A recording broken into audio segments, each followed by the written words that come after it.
On this episode of the Hanford Insider, we take a look at the many visual and performing arts opportunities in Hanford, including an interview with Joseph Rocha of the new music school in Hanford, Eager Music Studio. We'll have a review of the upcoming calendar of events. Then, I'll be back with your sports report. This is the Hanford Insider for Monday, September 15th.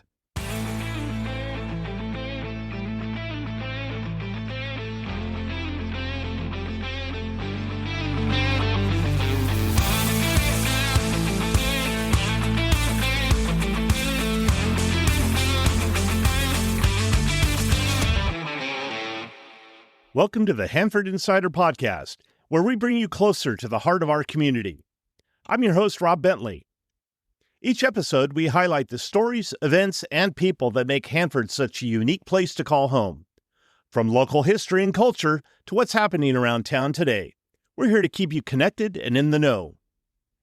Well, the good news is that after months of hearing complaints about the railroad crossings on 11th Avenue and next to the Amtrak station on 7th Street, BNSF is going to finally make the needed repairs.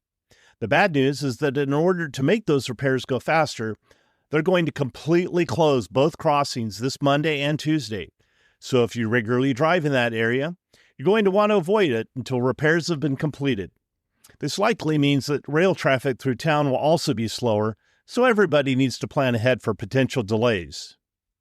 It was great to see so many smiling faces at the child's shopping spree at the Hanford Mall on Saturday. Many thanks to J.C. Penney, the Knights of Columbus, the Soroptimist Club, and especially all of the financial sponsors, community partners, and chaperones for their invaluable contributions. It takes a village to put on this annual event for children in need.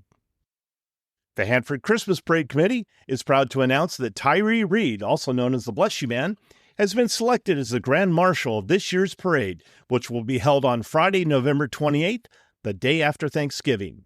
I'm partnering with the committee this year, and we have some exciting news about this year's annual event that will be announced very soon. The Hanford City Council will meet on Tuesday. At the afternoon study session, they'll get an update on the plunge repairs and a plan to hardscape the grass area in the middle of the Civic Auditorium Park. During the general meeting, there will be 4 public hearings from community development and utilities and engineering. In general business, there will be some finance resolutions, as well as requested approval to replace 12 aging drinking fountains in our local parks. The final item is a discussion from the Hanford Fire Department regarding the It's Not Worth It campaign to reduce the amount of illegal fireworks used in the city. Remember, if you can't make it to the meeting in person, it's also live-streamed on the city website at hanford.city.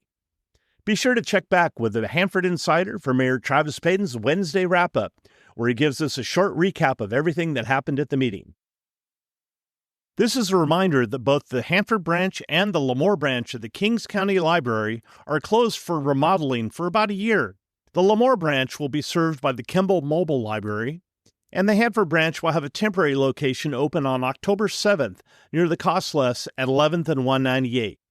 For more information about these locations and the remodeling plans, visit kingscountylibrary.org. Finally, we have an update to 2 of our most recent episodes. On the July 27th episode of the podcast, Denisha Park shared with us about the efforts to memorialize Canine Officer Crash with a bench. She let everyone know this weekend that the bench has been purchased and is now on display at the Police Activities League building at 11th and Florinda. This is a fitting location, as this is where the canine officers actually train.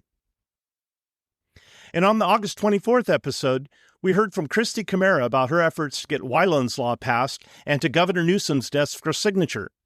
Her lawyer, Joseph Alito Jr., announced that on Friday the bill passed the legislature and is now awaiting signature. This is awesome news.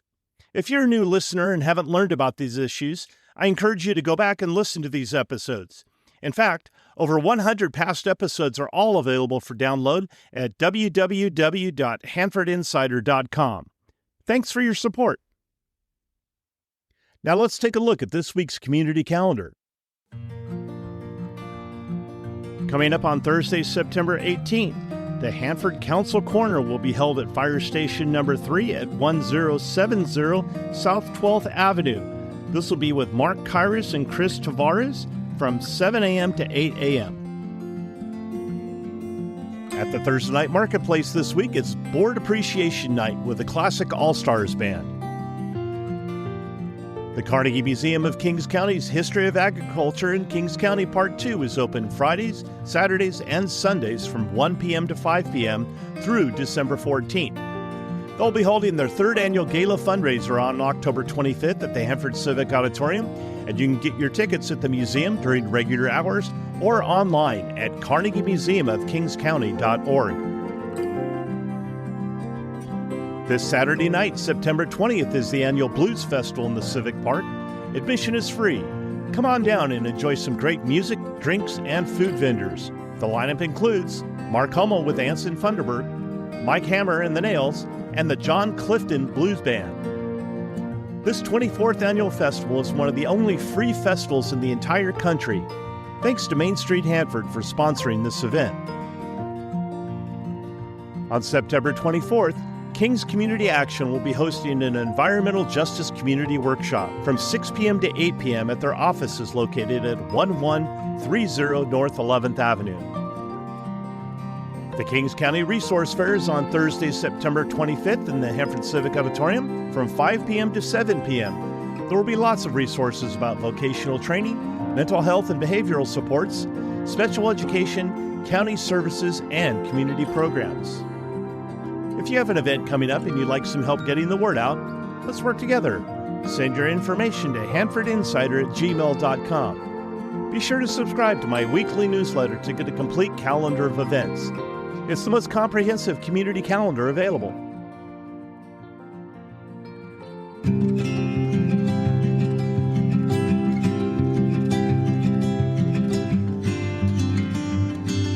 You know, Kings County isn't necessarily considered a hotspot for the visual and performing arts, but in this episode, I'm going to share with you just some of the many opportunities for adults and children to explore their creative side through art, music, dance, theater, and poetry, and maybe a few more things that you may not have known about. Those of you who know me know that I've been involved with music pretty much my entire life. I'm a product of the local school system, and I've been a music educator for the last 36 years. The arts have brought so much joy into my life, and I absolutely love it when I see people discover their creative side through the arts. Over the last several weeks, I've been putting together a resource guide for my listeners that includes opportunities for participation or just enjoyment. All of these things I'm going to mention are included in this guide, which I'm going to send to my subscribers. It includes website links to each organization, and if you're not a subscriber, send me a guide request email to hanfordinsider@gmail.com, and I'll be sure to send one your way. So let's get started. In the area of art, the King's Art Center has been the mainstay for years, offering not only fantastic exhibits, but lots of classes.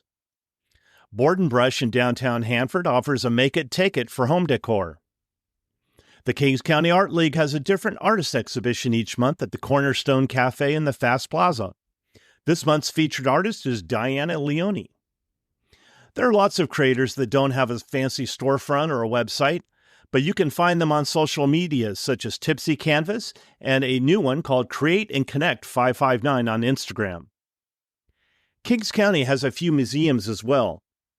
In Avenel, there's the Historical Society Museum. There's a museum at Burris Park. Of course, Lemoore has the Ceremony Museum. Hanford has the Children's Storybook Garden and Museum, as well as the Carnegie Museum of Kings County. Dance instruction can be found in Hanford from Dancer's Edge, the Patty Studio, King's Dance Center. Lemoore has the Movement Factory, and the King's Cultural Center in Armona offers a variety of classes in folklorical dancing. The Woodstackers Dance Club frequently offers square dancing at the Square 8's Hall on Fargo Avenue. In the area of drama, the King's Players hold productions and classes at the Temple Theater.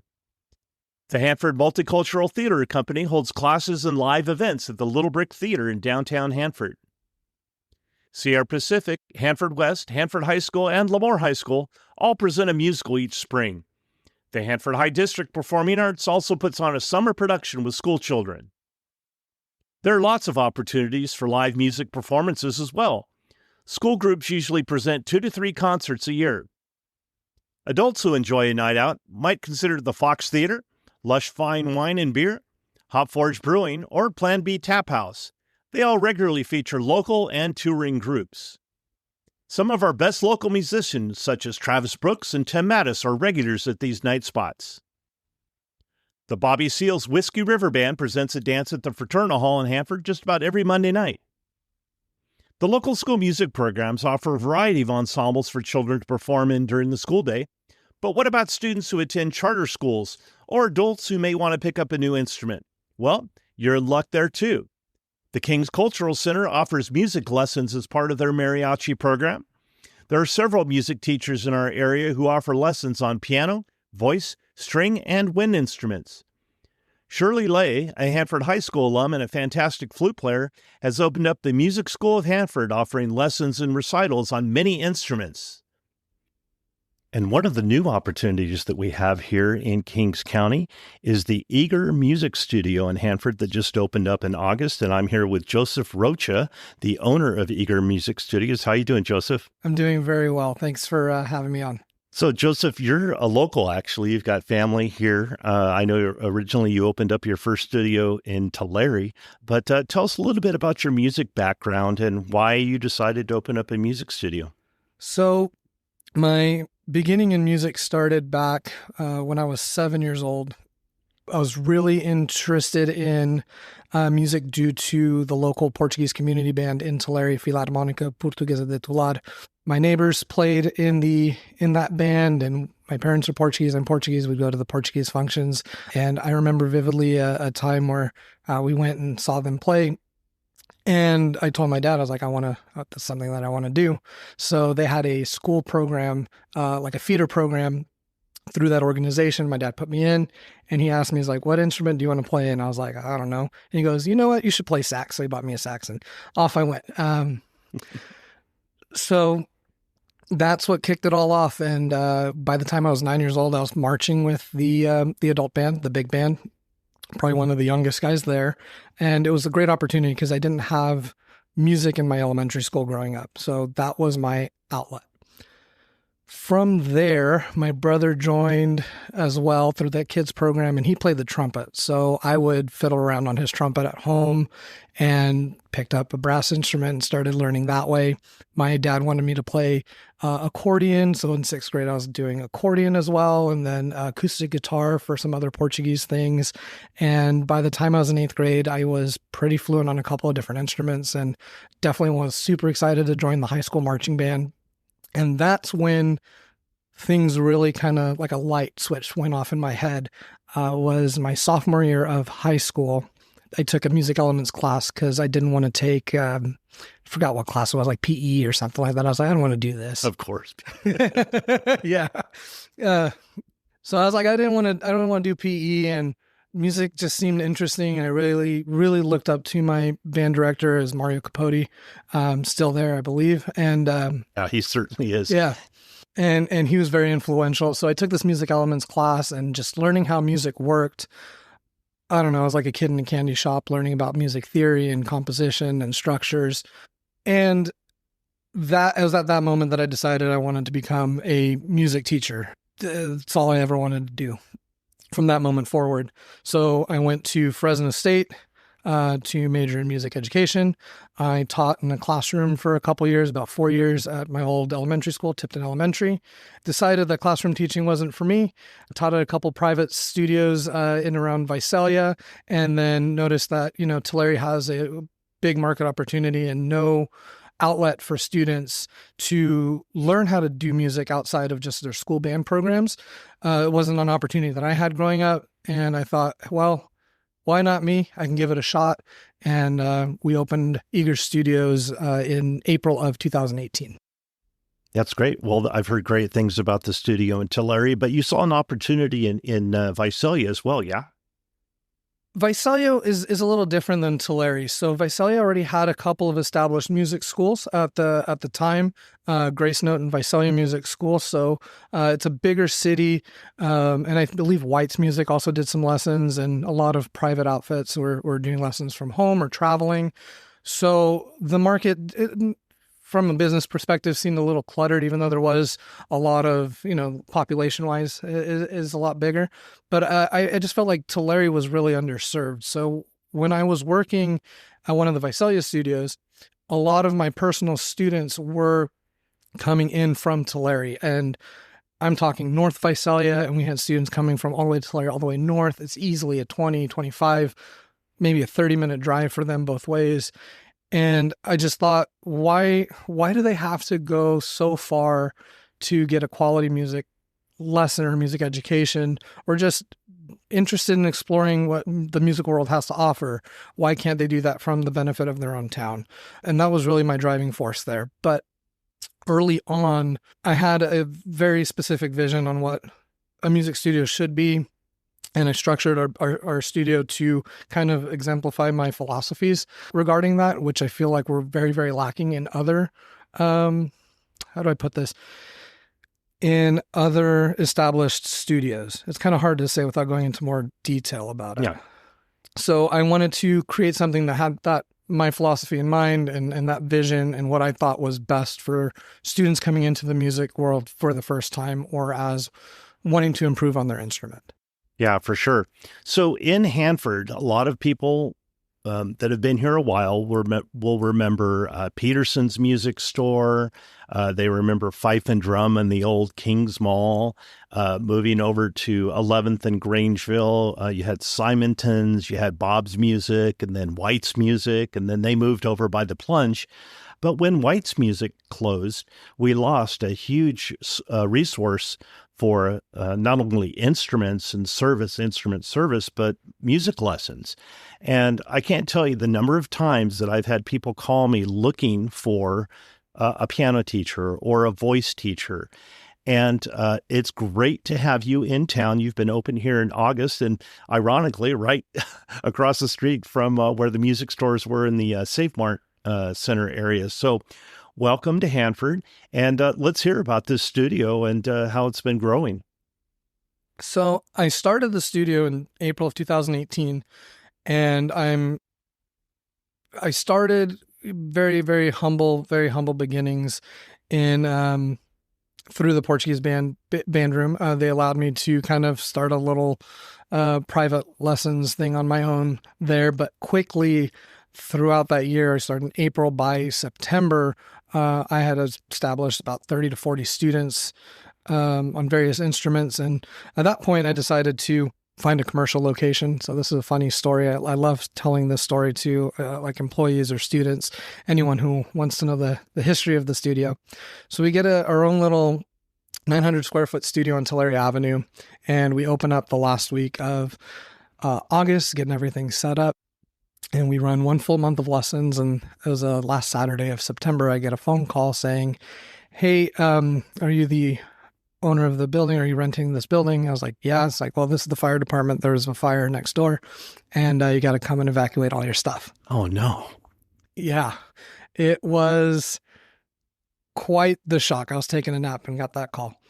So I go down there, lug all my instruments and stuff out, and talk to the landlord. And he's like, "Well, it might be couple months before we get back on." So I go back to the band room, Portuguese band, and they allow me to stay there for a little bit longer. And I keep checking with the landlord, and what turned out to be 3 months turned into 6 months, turned into the next summer. And now we're looking, October of 2019, and I'm still working out of the band room facilities now with a studio size of about 60 or closing it on 70. And I said, I can't wait any longer. Found a spot in downtown Tulare. The week of Thanksgiving break, moved in, opened up in December, and that's when I made that pivot from solo teacher to music school. So from there, we hired our first instructor who's still with us today. His name is Ryan Avila. He's my lead instructor over in Tulare. He's a fantastic guy. And I kind of started pulling a little bit back from the day-to-day to work on the business and to bring my vision and philosophy into reality. And we quickly grew through 2020, even despite the COVID pandemic. We were able to make a pivot to online almost instantaneously. And we were really the only thing that was available for students. And as soon as we could get the students back into the door, We did that, opened up new programs like our Glee Club and our rock band programs, and really established a strong footing in Tulare with some amazing students and recitals and community events and performances. And in 2022, coinciding with the birth of my first daughter, who thought that was a good idea to go and acquire a business, we went into Visalia, taking over Visalia Music School. The owner wanted to retire, and we bought out their business. And that's when I removed myself from all the day-to-day operations to really make sure that everything's a well-oiled machine and that the experience you're getting at one studio is reflected at all the other studios as well. So that went really, really well. And my wife is from Hanford, and ever since we made that move, her family was just, hey, when are you going to come to Hanford? When are you coming to Hanford? So ever since about 2022, 2023, Hanford's been on my radar. I want to share this with as many communities as possible.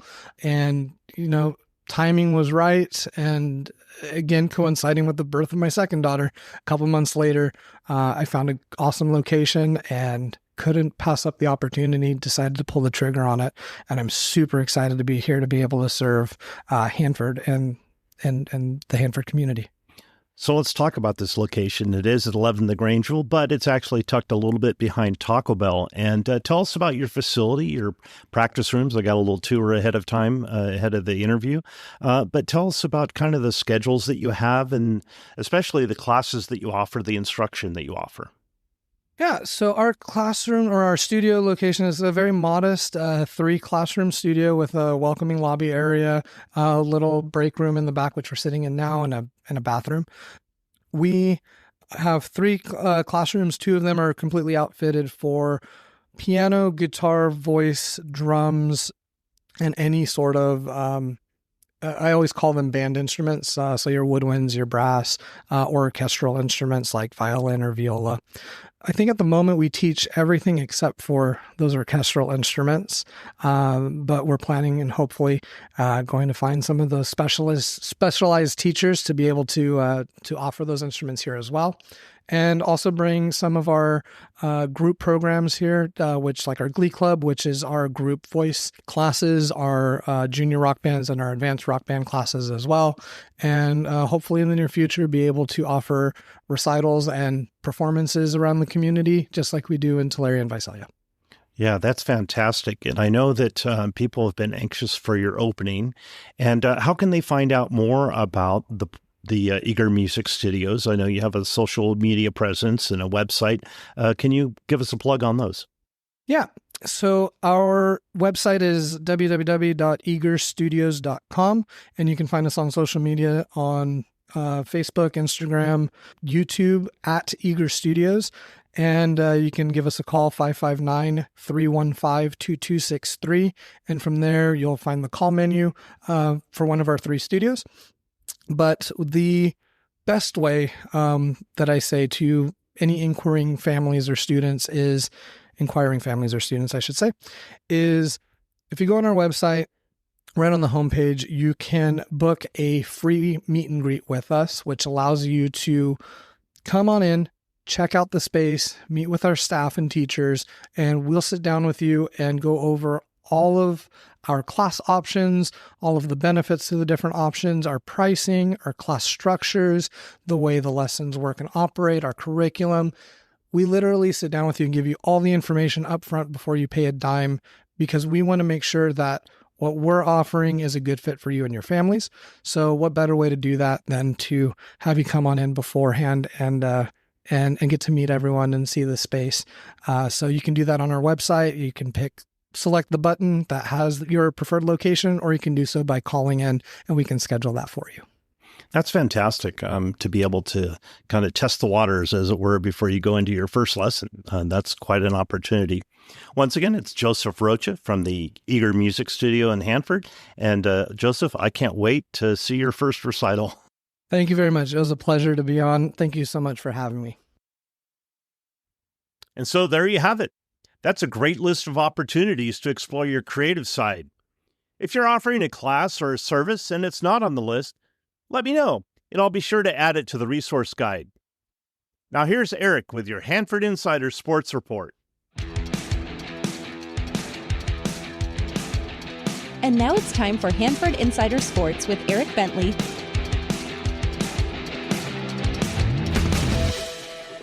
We'll start with football, where Hanford High bounced back from the defeat to St. Joseph's in a big way, taking down El Diamante 74-0 on Friday night. Quarterback Jaron Mao threw for 5 touchdowns in the offensive explosion, while Tavion Patterson, Braylon Thomas, Ryan Smith, and Rajon Newton all had multi-touchdown games for the Bullpups. Hanford High goes on the road for the first time this week as the 2-2 Bullpups travel to Visalia to take on Redwood Friday at 7:30. It was a tough one for Sierra Pacific football last week, falling to Kalinga 66-22. Quarterback Dawson Berna supplied all of the Golden Bears' offense in the loss, throwing for 2 touchdowns and rushing for another.